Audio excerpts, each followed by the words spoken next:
কলকাতায় প্রথমবার একেবারে তেল ছাড়া চিকেন রোল। তাহলে বলি শোনো, হঠাৎই রাস্তা দিয়ে যেতে যেতে এমন একটা ফুড কার্ট চোখে পড়লো যেখানে মারাত্মক ভিড় আর সবাই লাইন করে দাঁড়িয়ে রয়েছে ভাপা চিকেন খাওয়ার জন্য। আর সেখানে গিয়ে দেখতে পেলাম রাইস পেপার রোল।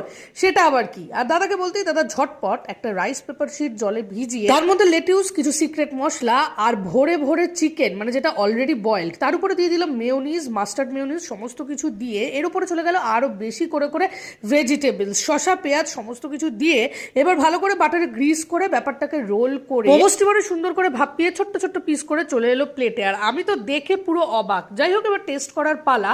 আর খেয়ে কিন্তু আমার সত্যি সত্যি ফাটাফাটি লেগেছে। যদিও মেয়োনিজটা যথেষ্ট পরিমাণে আনহেলদি, বাট স্টিল এটাতে কিন্তু কোনো ময়দা নেই, কোনো তেল নেই, খেতে ভালোই ছিল। আর এখানে সমস্ত খাবার দাবার 40 টাকা থেকে 99 টাকার মধ্যে তোমরা পেয়ে যাবে। তো তোমরাও আসো, খাওয়া দাওয়া করো। লোকেশন হচ্ছে নাগের বাজার ডায়মন্ড প্লাজা মলের ঠিক কাছেই, খাদিমসের একদম অপোজিটেই। আর এই হচ্ছে কার্ডটা যার কথা তোমাদের বলছি। তো ট্যাগ করে দাও আর শেয়ার করে দাও।